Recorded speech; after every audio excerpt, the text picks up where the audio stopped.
Bismillahirrahmanirrahim. Assalamualaikum warahmatullahi wabarakatuh. Selamat pagi, salam sejahtera untuk kita semuanya. Yang saya hormati Pak Agus Prastia, teman-teman, Bapak Ibu, ini para penggiat sekolah ekoliterasi dan juga dari adik-adik mahasiswa serta komunitas di sini. Mas Taufik selaku tuan rumah di Pak Agus. Ini tuan rumahnya.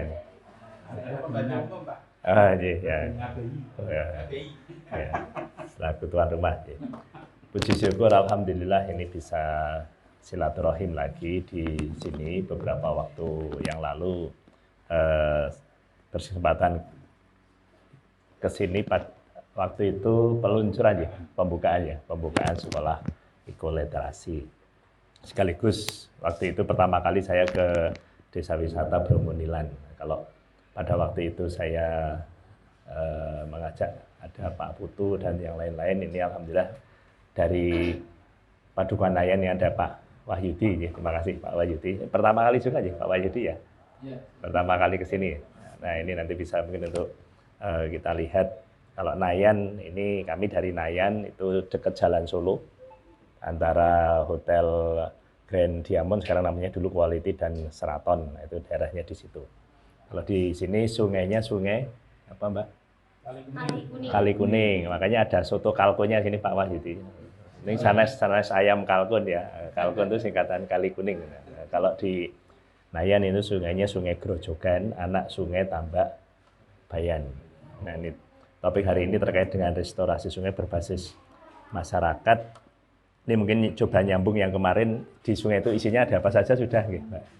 Sudah. Nah, ini yang mungkin perlu selalu diingatkan kembali kalau di sungai itu tidak hanya air dan batu, tapi banyak kehidupan-kehidupan lain yang ada di sana. Saya pelajaran ini sudah sejak TK SD, hanya semakin lama semakin lupa sepertinya ya Pak Agus ya. Ini yang saya perlu nanti bagaimana mengedukasi hal ini kepada masyarakat supaya lebih mudah difahami. Kemudian ini saya ambilkan dari Pokja Tambak Bayan, sekaligus nanti saya coba kilas balik gerakan restorasi sungai yang di Jogja, diawali di Jogja itu di tahun 2015. Ini koridor sungai sebagai ruang ekosistem sungai dan wadah aktivitas alamiah, sosiokultural dan ekonomi yang dikelola secara terpadu berbasis masyarakat. Saya kira di Bromunilan ini sudah menjadi salah satu wahana ini, wadah aktivitas, tidak hanya alamiahnya, tidak hanya abiotiknya dan biotiknya, tapi juga sudah sosiokultural dan ekonominya. Aktivitas budaya dan sebagainya sudah ada di sini. Ekonominya juga sudah dikelola secara terpadu berbasis masyarakat. Dan ini nanti Mas justru di Bromunilan ini bisa berbagi. Kemudian secara alamiah aliran dan ruang sungai tidak hanya alur sungainya saja, namun juga koridor. Itu istilahnya koridornya yang ada palung, ada bantaran, ada sempadan. Ini bisa juga dikelola. Nah, di Bromunilan ini saya lihat kawasan-kawasan ini juga sudah dapat terkelola dengan baik. Kebanyakan tempat sungai-sungai mungkin sudah terintervensi oleh aktivitas masyarakat sehingga tidak memungkinkan untuk nanti dikembangkan secara alamiah. Itu yang kemudian perlu nanti untuk dapat diperbaiki. Alamiah, sosiokultural, ekonomi. Nah, ini alamiah yang kita coba ingin menyambung yang lalu, yang dulunya alamiah kemudian tercemar, banyak hal-hal yang mengintervensi di sana, bagaimana itu bisa bertahap dikembalikan semaksimal mungkin ya. Hidrolika sungai, palung sungai, bantaran ini coba misalkan nanti dikembalikan, masyarakat dikenalkan lagi tentang wilayah-wilayah sungai, di mana di sungai itu tidak hanya kepentingan manusia, namun juga flora, fauna yang kemudian akan menyatu dengan ekologi di sungai. Selain itu, aktivitas sosiokultural, aktivitas sosial dan budaya yang menyatu dengan ekologi dan terkait dengan pemanfaatan pelestarian sungai berbasis partisipasi masyarakat. Kalau di Bromunilan ini ada merti dusun? Ada ya? Tiap berapa Pak?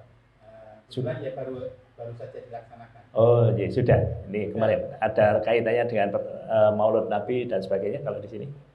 Tidak ya, terpisah ya. Ini sama juga di Nayan baru saja ya, Pak Wahyudi ya. Kita selesai merti dusun malam minggu yang lalu, seminggu yang lalu nggih, wayangan. Di sini nggih wayangan, Pak? Ini banyak Pak, 3 hari ya. 3 hari, oh. Ada nopo kemawon? Pada saat itu ada berbarengan dengan pembukaan ekulturasi yang itu. Yeah. Terus kemudian ada penanaman. Minggu berikutnya baru ada acara, ada wayang, ada tari, budaya, tapi juga ada bersih sungai. Yeah. Gitu. Oh iya, Pak, ini bisa nanti sharing Pak Wahyudi. Dan yang di Nayan ini juga ada Mertikali, ada kirab budaya, ada malam pengajian, kemudian juga ditutup terakhir puncaknya wayangan ya, wayangan. Ini kondisi idealnya. Kondisi idealnya kalau sungai mungkin ada bantaranya dan sebagainya. Namun kondisi ini sekarang sudah tidak mudah diperoleh, hanya mungkin di daerah-daerah hulu. Harapannya nanti kita coba paling tidak mengenalkan ke generasi berikutnya kalau sungai itu ada wilayah-wilayahnya yang disebut dengan koridor sungai, ada saluran air utamanya, ada dataran banjirnya, yang selama ini mungkin dataran banjir ini yang sering terintervensi oleh manusia. Ini ada beberapa hal yang menjadi prinsip di dalam restorasi sungai secara konsep maupun secara implementasi saat ini. Ini dimulai dari hilir, ya. Bagaimana kita memperlebar wilayah sungai. In town and city, passing back the embankment, widen the river corridor. Yang intinya memperlebar koridor sungai. Sehingga kawasan sungai ini bisa untuk aktivitas dan dapat diakses oleh masyarakat. Ini yang mungkin sudah sebagian besar sungai-sungai kita mungkin terintervensi sehingga koridornya ini menjadi menyempit. Di sisi lain permukiman di perkotaan ini sudah semakin padat, halaman semakin berkurang. Nah, bagaimana bisa menggantikan halaman atau ruang terbukanya ini ke atap. Ini kalau dilihat ada proses adaptasinya. Pertama, bagaimana sungai tetap dapat mempunyai ruang sungai atau koridornya. Kemudian lahan-lahan terbuka yang tadinya ada di halaman di permukaan tanah tidak memungkinkan diganti ke atas. Nah, ini dilihat masyarakat pada waktu musim kemarau atau debit air kecil itu masih memungkinkan bantaran sungai itu untuk aktivitas. Ketika hujan turun dengan ruang koridor sungai ini memungkinkan untuk air mengalir itu lebih lambat. Kemudian elevasi muka air dapat terkontrol dan masyarakat ini dapat terlindungi dari banjir. Ini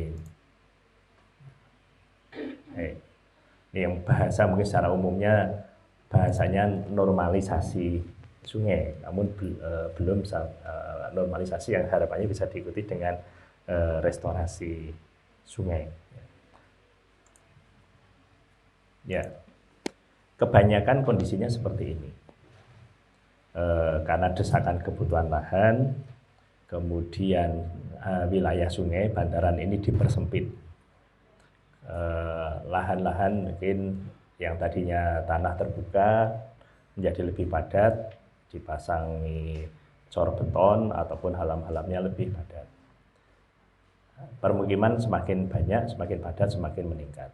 Sehingga daerah resapan airnya menjadi berkurang, daerah untuk mengalirkan air juga berkurang. Nah, ini situasinya seperti ini. Kalau tadi masyarakat itu masih bisa beraktivitas di pinggir sungai, karena ini menyempit, aktivitasnya hanya di atas.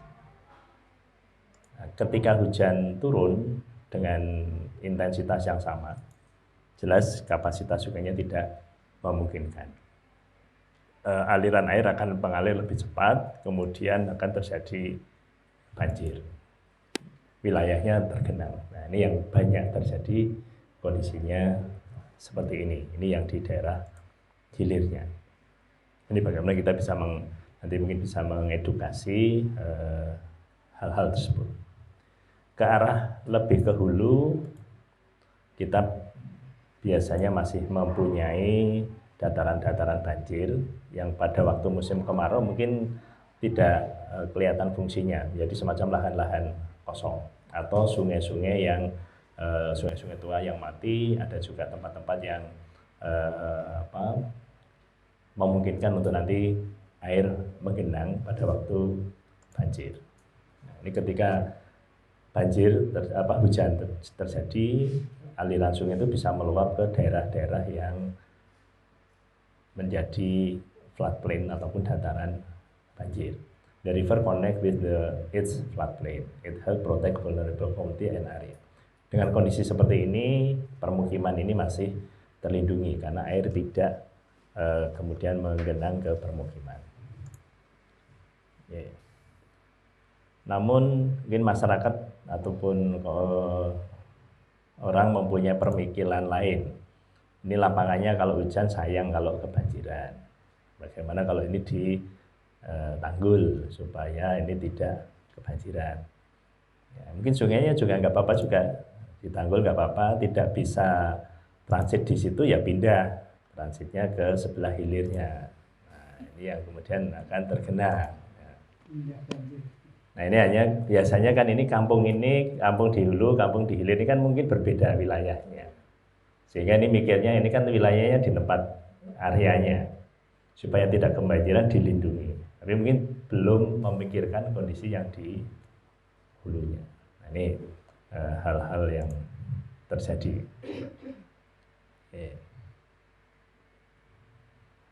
Ya. Memperlambat aliran. Ya. A river that naturally meanders. Arsitek sungai itu kan ya yang maha kuasa. Sebenarnya sudah mendesain itu dengan desain yang sebaik mungkin. Hanya kadang mungkin manusia mempunyai pemikiran lain. Sungai kok menggok-menggok tidak cantik gitu. Atau sungai kok menggok-menggok makan tempat. Nah, ini yang sebenarnya sungai dibuat berkelok-kelok ini kan sudah ada fungsinya. Aliran airnya menjadi lebih lambat, kemudian ada yang alirannya deras, ada yang alirannya lambat, ada yang kedalamannya lebih dalam, ada yang lebih dangkal. Lebih dangkal itu terjadi aerasi, lebih dalam itu airnya menjadi lebih tenang, dan biota yang hidup pada kondisi kedalaman yang berbeda, kecepatan aliran yang berbeda akan berbeda-beda. Ada pulaunya juga, ada pulau yang memungkinkan nanti untuk hidup berbagai binatang. Improve water quality. Kenapa berkelok-kelok itu untuk memperbaiki kualitas air, memperkaya keragaman hayati, mengurangi resiko banjir, kemudian meningkatkan suplai ke air tanah, karena berkelok-kelok lambat yang meresap akan lebih banyak. Itu kenapa sungai berkelok-kelok. Ketika terjadi hujan, ya, banjir akan mengalir secara lebih lambat. Kemudian genangan ini akan terbagi. Dan puncak banjir ini juga akan tertunda, memungkinkan memberikan waktu tambahan untuk melakukan persiapan. Ya, ini alamiahnya seperti ini. Namun mungkin orang berpikiran lain. Kok berkelok-kelok kurang rapi, diluruskan. Nah, diluruskan biar rapi. Nah, ini. Modified and straightened river axle. Ketika diluruskan, tentunya kan alurnya menjadi lebih pendek. Yang tadinya berkelok-kelok bisa ngerem kan, mau ngebut kan mesti ya nggak mungkin. Nah, kalau seperti ini kan otomatis akan ngebut, kecepatannya akan tinggi. Ketika kecepatannya tinggi, otomatis juga nanti keanekaragaman hayati yang hidup menjadi terbatas atau kemungkinan tidak dapat hidup. Nah, ketika terjadi hujan, ya ini sudah dapat diperkirakan, tentunya nanti akan meluap. Kecepatannya menjadi lebih tinggi, kemudian akan menggenang ke mana-mana. Nah ini hal-hal yang mungkin selama ini mungkin sudah terjadi, kita sudah sering mendengar ada pelurusan sungai, ya. Itu dari sisi ruang. Kemudian kalau kita lihat sungai ini dipotong lihat seperti ini ada jembatan, ini ada tebingnya, di bawahnya ini juga ada materialnya. Materialnya yang ukurannya juga bermacam-macam, ada yang pasir, ada yang kerikil, ada yang batu-batu besar, dan juga material ini sebagai tempat kehidupan biota, mungkin ada plankton, ada hewan-hewan kecil yang lain, makanan dari ikan ini. Selain itu fungsinya adalah untuk menjaga kestabilan sungai itu sendiri. Yeah. River need their gravel and bed material to maintain their natural equilibrium and vital aquatic life. Ya, tidak hanya untuk secara fisik menjaga sungai, tapi sebenarnya ini adalah tempat kehidupan di bawah sungai. Kalau ini sumber makanan bagi ikan, maka ikan itu akan hidup. Nah, ini dibandingkan kalau kemudian material di sungai itu diambil. Banyak terjadi, ini diambil ya, karena ini untuk kebutuhan manusia. Ya nggak apa-apa, diambil, nanti ketika terjadi hujan, ini hujan kan nanti berulang ya, hujan, reda, hujan lagi, reda lagi, akan mempengaruhi aliran air. Nah, ini ketika surut ya, air mengalir, yang material dasarnya ini masih terpelihara, ini akan stabil. Namun yang material dasarnya ini sudah berkurang, ini akan menurun, akan tergerus. Ya, ini mungkin kalau kita lihat beberapa kejadian ada gerusan seperti ini. Nah, kalau nanti hujan lagi, ya, ini the groundwater sink lower, ini menurun. Vegetasinya juga ini sebagian mungkin sudah terbawa aliran. Tebing sungai menjadi terancam. Nah, kalau terjadi hujan lagi, ya, banjir surut lagi, ya, pohon-pohonnya terbawa sampai jembatannya. Nah ini kalau pelan-pelan seperti ini.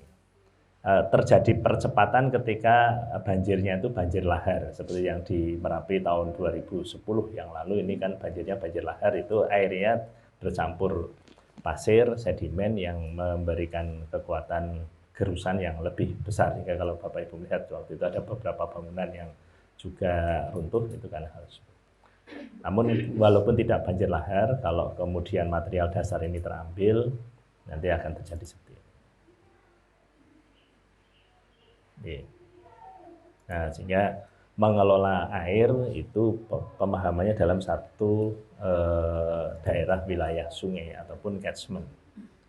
Dari hilir ini dipengaruhi oleh kondisi di hulunya sampai kemudian ke hulu lagi.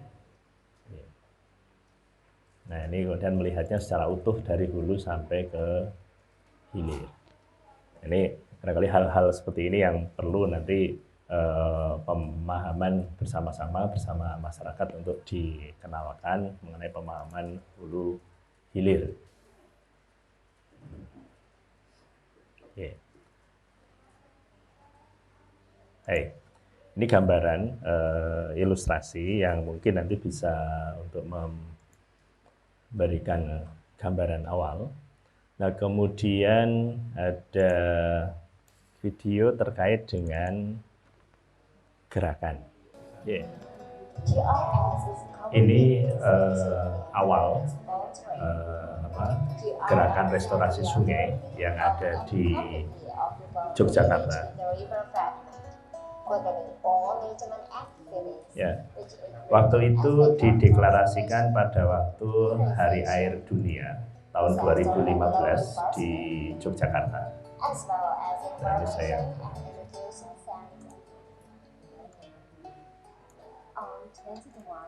Ya, Maret 2015 itu pada waktu peringatan Hari Air Dunia. Nah, ini awal sekali di Jogja ini digerakkan, didukung oleh Balai Besar Wilayah Sungai Serayu Opak. Pada waktu itu kepala balainya Pak Agus Suprapto. Kemudian Dari Dinas PU itu Bu Rani, kemudian dari kampus ini ada Prof. Suratman, ada Pak Gus Mariono dan teman-teman. Ini di komunitas-komunitas sungai utama di Jogja, di Jode, Tambabayan, kemudian Winongo, kemudian ada Gajah Wong. Di Jode ada Pemerti Jode, kemudian di Gajah Wong ada Forsidas Gajah Wong. Di Winongo ada Forum Komunikasi FKW ya, Forum Komunikasi Winongo Asri. Nah, kemudian ada deklarasi ya, deklarasi Gerakan Restorasi Sungai Indonesia. Ini dengan memohon kekuatan dan ridho Allah SWT, Tuhan yang Maha Kuasa, dan didasari semangat memetri, memuliakan, melestarikan air dan sungai Indonesia, serta dijiwai dengan rasa kebersamaan, saling asih dan asuh, kami masyarakat pegiat sungai, keluarga besar perguruan tinggi, pemerintah dan dunia usaha Yogyakarta. Dengan ini menyatakan tekad gumregah menyukseskan Gerakan Restorasi Sungai Indonesia. Nah, ini awalnya. Kemudian ada slogannya, air kita muliakan, sungai kita lestarikan, Yogyakarta istimewa untuk Indonesia. Nah, ini semangatnya waktu itu dimulai dari Jogja, artinya untuk mendukung ke Indonesia. Ini awal gerakan restorasi sungai. Ya, strateginya menguatkan existing institusional, lembaga-lembaga yang ada itu dikuatkan. Kemudian memperpendek birokrasi untuk urusan sungai. Kemudian mempunyai struktur organisasi dan institusi. Kemudian mendorong budaya tentang sungai, ya. Ini tadi kalau ada budaya-budaya di komunitas ini juga nanti diangkat. Sesanti Hamau Mayu Hayuning Bawono, ya, motivasi yang ada di Yogyakarta. Nah, kemudian melibatkan seluruh pihak dari anak-anak, kemudian yang lain. Selain itu juga ada ini yang prinsip yang coba diangkat di Jogja dengan istilah lokal, kali urip, ya, di mana sungai bisa hidup, memberikan sumber daya yang berkelanjutan kepada masyarakat, ya. Ya, kemudian melindungi tebing sungai, ya, partisipasi dari masyarakat, kemudian melindungi mata air, penyelapan mata air, kali waras atau sehat, ya. Bagaimana kali sehat ini nanti indikator-indikator kesehatan sungai, mulai dari kualitas airnya, kemudian biodiversity yang ada, bisa memberikan sumber air yang baik. Ya. Nah, monitoring sungai ini dari komunitas ada yang juga sudah aktif dengan biomonitoring. Ya. Ini beberapa mahasiswa memonitor sungai dengan indikator biologi. Mungkin ada juga pengukuran kualitas air dari Dinas Lingkungan Hidup, membersihkan sungai dari sampah-sampah. Gerakan Prokasih dari Dinas Lingkungan Hidup itu juga rutin dilakukan tiap tahun. Ya, kemudian mungkin ada polisi sungai yang memantau pencemar sungai. Ya. Kali wasis, ya, sungai mempunyai kekuatan untuk menggerakkan masyarakat, ada inovasi-inovasi, ya. Memberikan inspirasi, kemudian sharing pengetahuan. Ya. Ya. Strateginya pengembangan riset dan development, termasuk ini mungkin ya sekolah ekoliterasi ini juga bagian dari meningkatkan pengetahuan. Kemudian dari masyarakat ini sudah bisa membuat peta sungainya sendiri berbasis masyarakat. Termasuk perencanaan untuk wisata. Nah, ini sudah ada Dewa Bromo yang diawali di dalamnya ada sungainya, sudah jadi desa wisata Bromo Nilan. Di Kali Grojogan ini juga bertahap, ini setelah bersih menjadi desa wisata. Kali Digdoyo itu artinya berkekuatan, ya. Ya, ini tangguh terhadap bencana. Ketika terjadi bencana banjir atau bencana yang lain itu bisa mempunyai ketangguhan di sana. Ketangguhan tentunya tidak hanya dari fisiknya saja, namun juga dari masyarakatnya. Ya. Ya, Digdoyo itu juga bisa didukung oleh kolaborasi multi pihak, ya. Memperkuat hubungan antar pihak, kemudian meningkatkan pemantauan terhadap potensi bencana. Yang terakhir Kali Rahayu, ya, ini sungai bisa memberikan kemanfaatan, kebahagiaan, ya, kepada masyarakat di sekitarnya.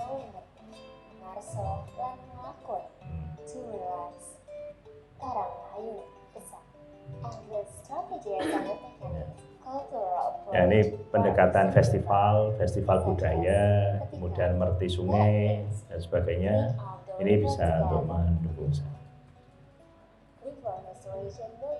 Ya, ini awal dulu di tahun 2015 dan sudah bergerak, bergulir sampai sekarang, mungkin sudah semakin bertambah, dan inspirasi ini harapannya bisa menginspirasi ke Indonesia dan dunia.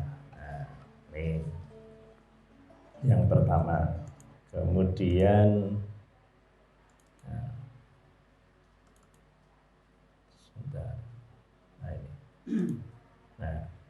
ini video yang berikutnya itu video Indonesia River Restoration Movement. Jadi, video tentang gerakan restorasi sungai Indonesia.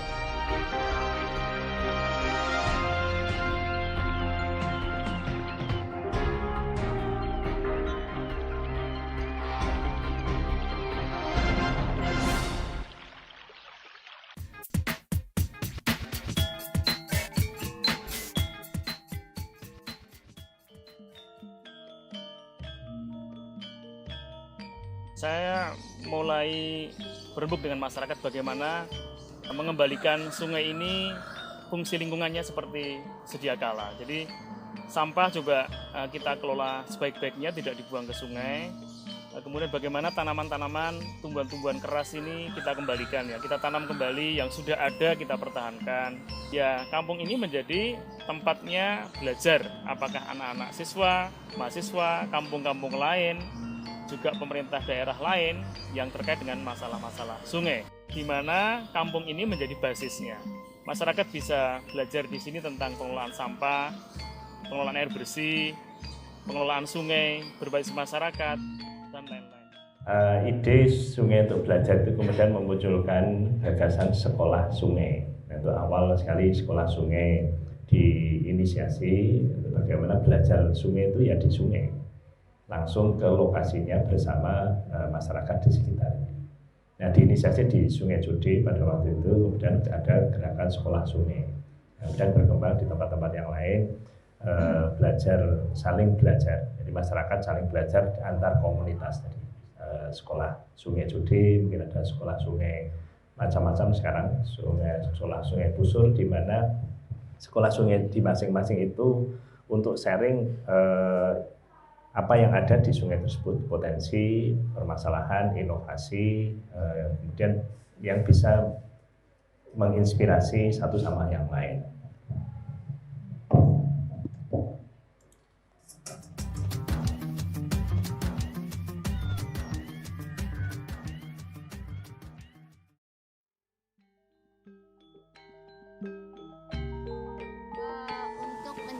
Keinginan masyarakat menjadikan sungai sebagai wisata alternatif bagi keluarga dan juga anak-anak, khususnya di titik 3 Tombro ini, kami melakukan upaya-upaya penataan, dimulai dari merubah masyarakat untuk tidak lagi membuang sampah ke sungai.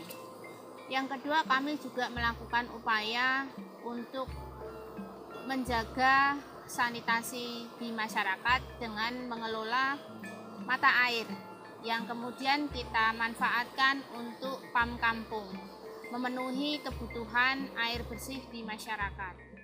Di Winongo ini juga mungkin di sungai-sungai yang lain, itu sebelumnya dulu kan banyak mata air atau belik dan sebagainya. Nah, ini yang juga salah satu yang menjadi prioritas untuk memelihara mata air yang ada.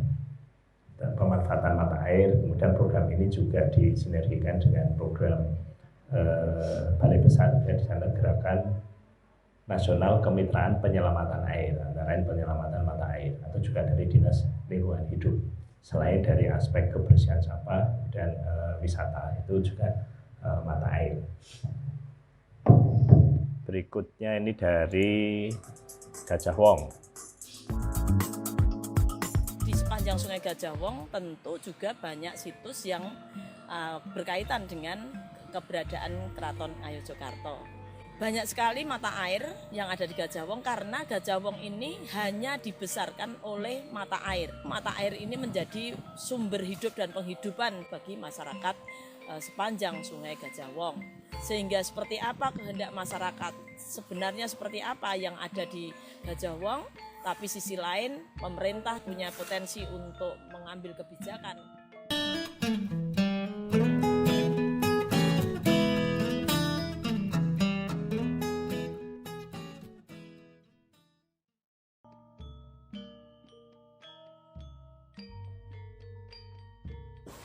Kemudian dari kegiatan yang awal kita penanaman pohon tanaman keras itu, kita lanjut ke kegiatan-kegiatan penebaran benih ikan yang habitatnya di sungai. Kemudian kita melakukan kegiatan susur sungai, pemetaan sungai secara tradisional dengan ilmu yang kita pahami bahwa ternyata mata air kita sudah pada hilang. Kemudian tanaman-tanaman yang ada di sempadan sungai banyak yang rusak oleh penambangan.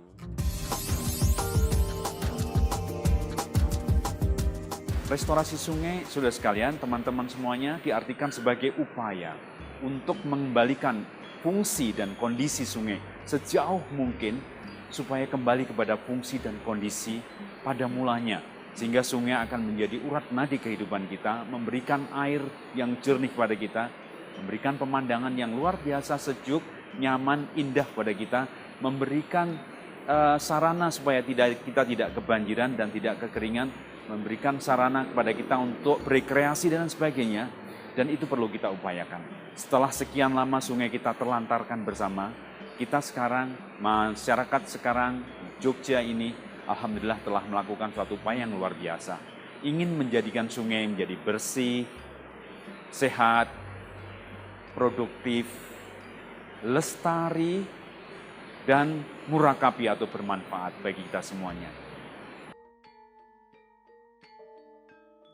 Itu tadi beberapa contoh yang di Jogja terkait dengan restorasi sungai, tidak hanya aspek hidrologi, morfologi, ekologi, dari sosial ekonomi, dan juga kelembagaan. Ini yang kondisinya nanti disesuaikan oleh masing-masing komunitas ataupun koridor sungai yang ada. Ini restorasi sungai berbasis pada kelembagaan yang paling kecil. Ya. Ini tadi sudah. Nah, terakhir ini mungkin sharing dari kami yang di Padukuhan Layan. Ini di awal 21 Mei 2023. Nah, awalnya Kali Grojogan itu belum punya komunitas sih, Pak Wahyudi ya, belum punya, baru merupakan bagian dari komunitas Sungai Tambak Bayan.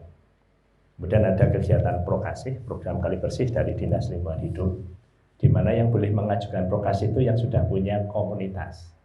Nah, ini salah satu permasalahan real mungkin dilakukan, sehingga Kali Grojogan ini didaftarkan dulu oleh induknya ke DLH supaya bisa dapat bantuan prokasih. Jadi kemudian dari Pokja Tambak Bayan, kelompok kerja Tambak Bayan itu yang sudah punya dasar ataupun legalitas sebagai komunitas sungai, mendaftarkan salah satu anak sungainya ini untuk ikut program prokasih agar dapat insentif kegiatan prokasih dari DLH. Nah, itu salah satu terkait dengan kelembagaan.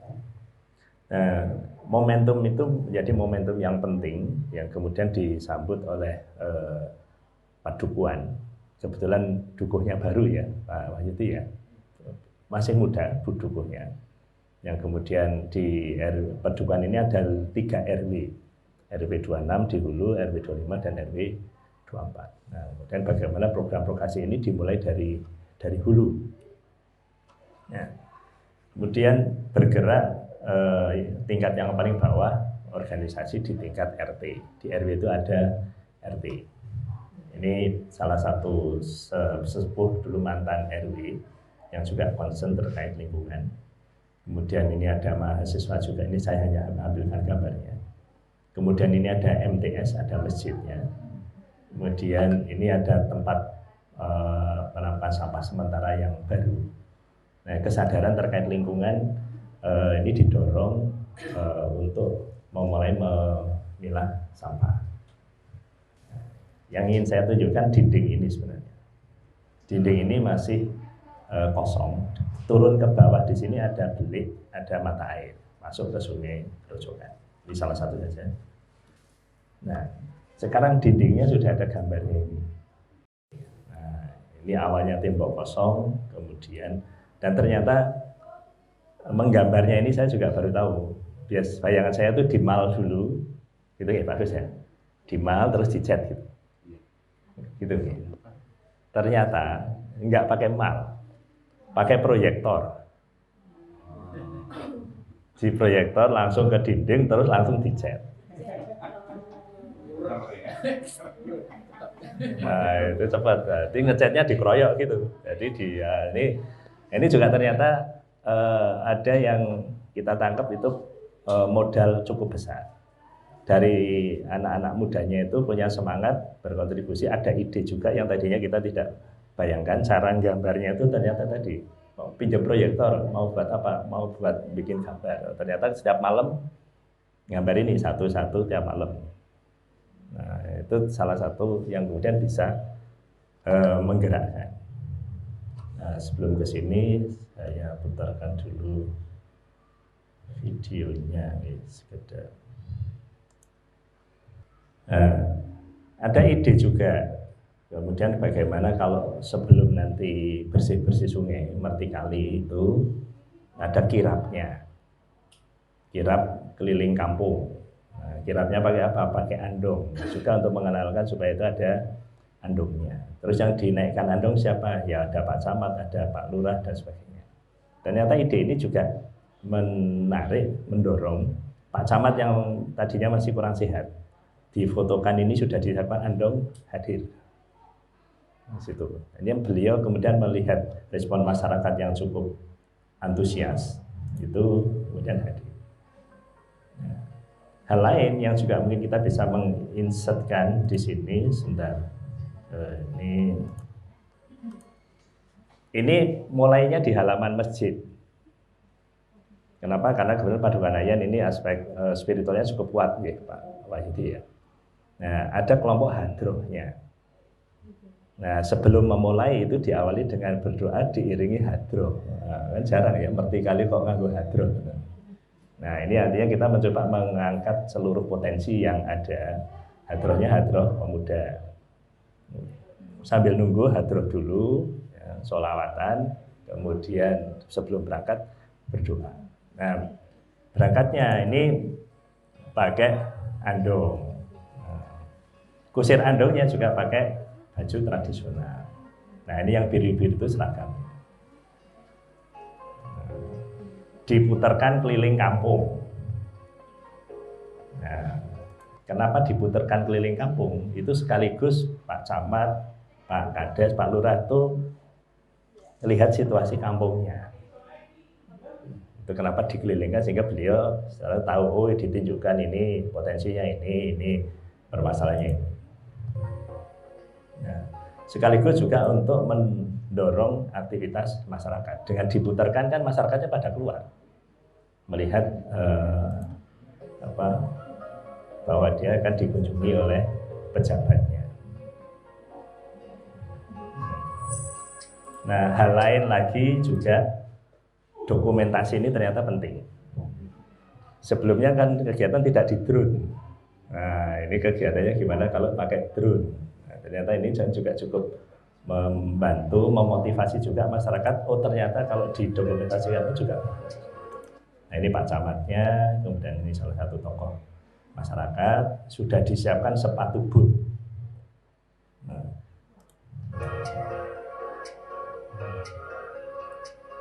Nah, dulu daerah ini daerah yang sangat kumuh, karena mau ada kunjungan Pak Camat dari masyarakat bersih-bersih. 2 bulan sebelumnya itu sudah mulai bersih-bersih nata ini sampai acara prokasi. Artinya itu momentum event itu bisa dimanfaatkan untuk menggerakkan partisipasi masyarakat. Basis paling kecil di tingkat RT, di tingkat RW.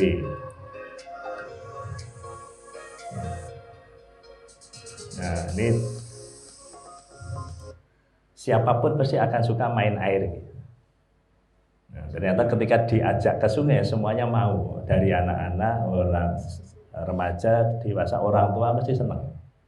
Coba aja ya Bapak Ibu kalau ngajak suruh main air itu mesti senang.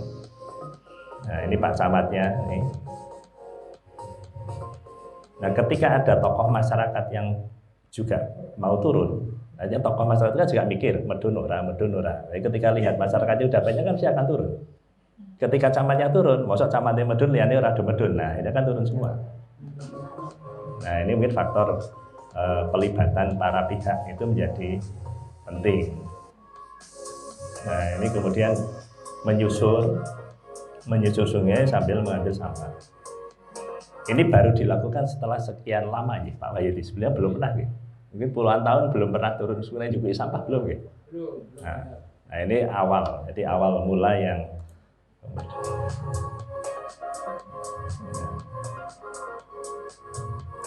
oh ini ada yang mungkin kelewat. Kok ada alat berat segala? Nah, ini juga ada pengusaha yang mempunyai alat berat yang ikut partisipasi. Saya punya alat berat, bantu apa? Bantu gaya jalan. Ini belum ada jalannya tadinya. Kemudian tidak mungkin juga dengan gotong royong manual karena tenaganya kan sangat besar.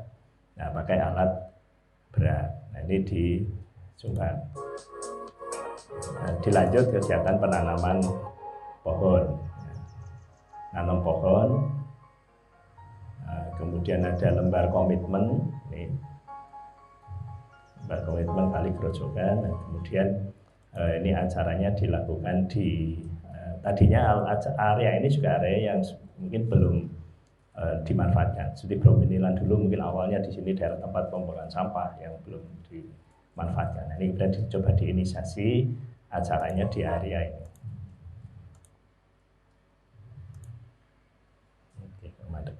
Oke, ini di bulan Mei, kemudian berlanjut.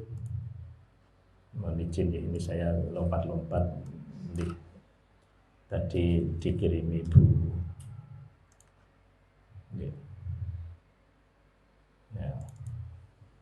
Ternyata kegiatan tersebut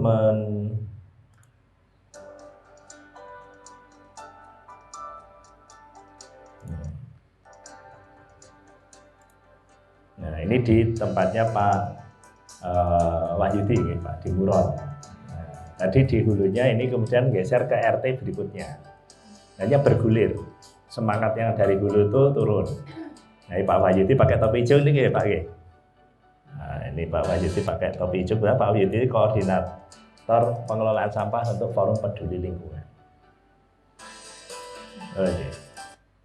Sebelum lanjut, tadi sebelum punya lembaga dengan kegiatan prokasi kemudian dilembagakan Forum Peduli Lingkungan Pedukuhan dengan keputusan kepala desa.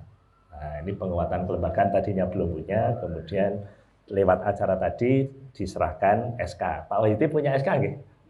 Nah, ini sudah punya SK, sudah punya kewenangan. Arep negur wong sudah punya senjata nggih, Pak? Nah, ini saya Forum Peduli Lingkungan, saya dasari SK Kades sehingga ada legalitas. Sebelumnya kan mboten wani nggih, Pak nggih?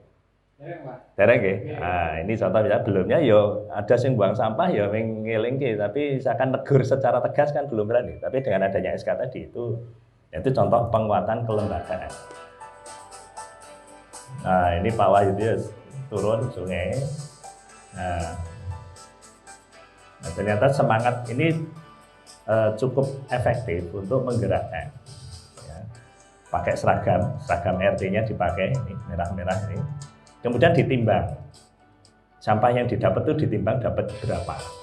Nah ini sekaligus juga untuk kinerja. Nanti kalau itu dilakukan tiap tahun, itu yang ditimbang itu tambah banyak atau tambah sedikit. Nah, hal lain, kebetulan di kampung kami ada warga yang reporter TVRI, ada yang RBTV. Nah, partisipasi media, peran media untuk mendukung tersebut, itu yang penting juga, media. Nah, medianya di TVRI sekaligus untuk pertama sosialisasi kegiatan. Yang kedua untuk promosi, kemudian juga untuk memotivasi. Nih, Pak. Kita melebu TV seneng betul Pak.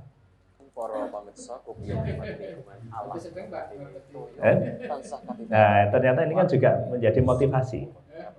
Kita kegiatan itu masuk TV. Nah, TV-nya nggak hanya bahasa Indonesia, bahasa Jawa juga.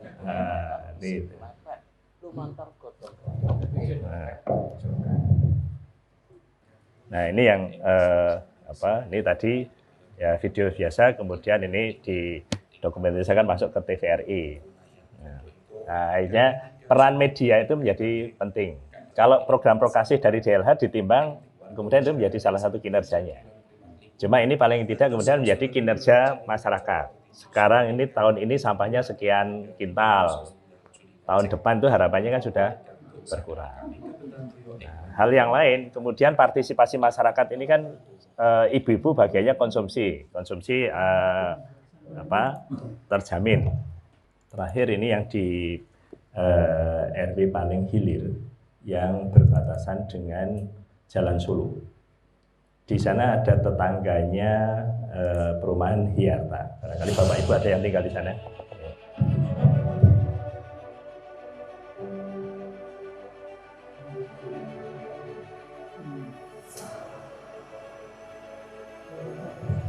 Ini di halamannya Hyarta. Nah, kerjasama dengan Hyarta, yaitu ada Hyarta Eco Village.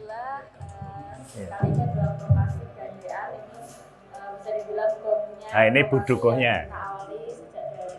Tanggal 21 Mei itu tempat di Onggomerta, jadi di utara Padukuhanaya. Kemudian selanjutnya adalah di tanggal 4 Juni itu di daerah Nayat.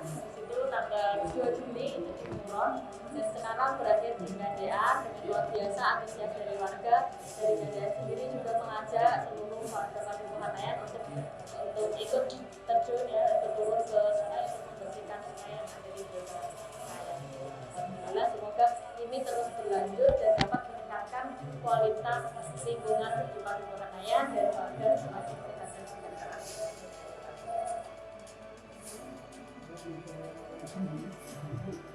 Nah, ini Pak Lurah. Ini ada yang penting juga ini Bapak Ibu.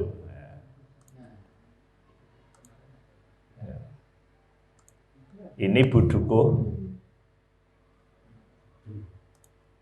Ya, Buduko. Ini Pak Kades. Niki sinten? Legislatif. Anggota Dewan. Nah, ini penting karena juga anggota Dewan itu kan punya pokir, pokok pikiran program kerja yang kemudian sinerginya kan ini tidak hanya eksekutif tapi legislatif juga. Nah, dengan demikian seluruh jalur birokrasinya, birokrasi eksekutif, legislatif juga bisa ikut.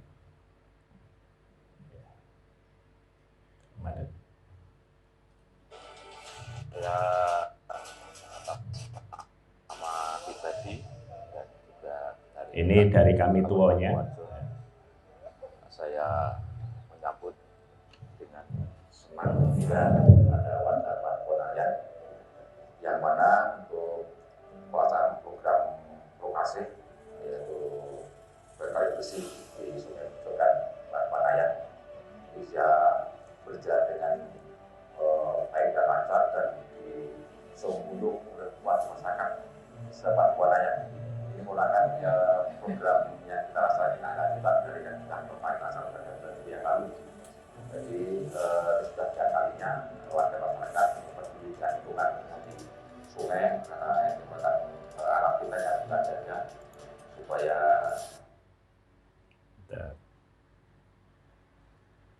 artinya warga masyarakat ini peduli terhadap. Nah, kita gimana Bu ini lihat anunya ibu-ibu itu gimana kira-kira?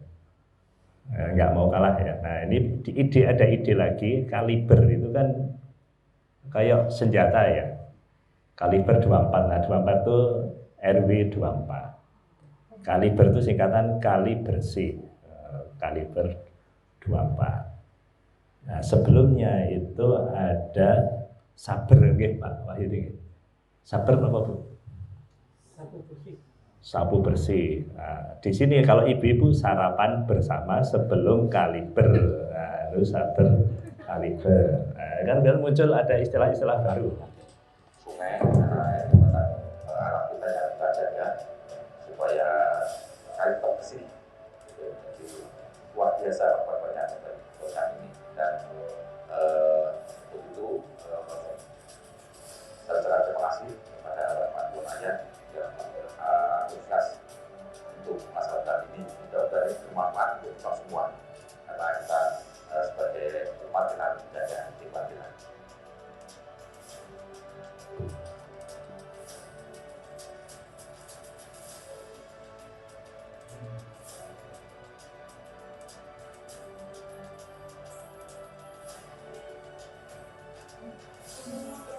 Nah, ini inovasinya tuh lomba dayung ban. Nah, ternyata banyak menarik peminat dari anak-anak, dewasa, orang tua itu berminat.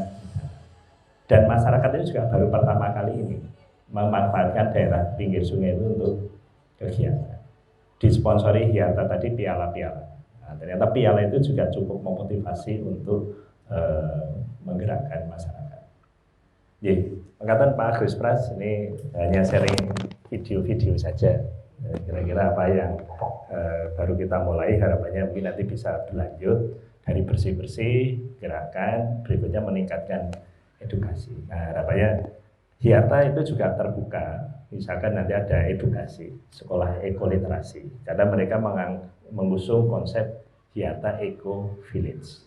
Nah, sehingga ini sedang bagaimana sinergi antara satu pemukiman yang kategorinya cukup high class dengan kampung. Nah, penyatunya sungai tadi. Ya, matur nuwun, mohon maaf kalau ada yang kurang berkenan. Wassalamualaikum warahmatullahi wabarakatuh. Saya kembalikan ke Pak MC.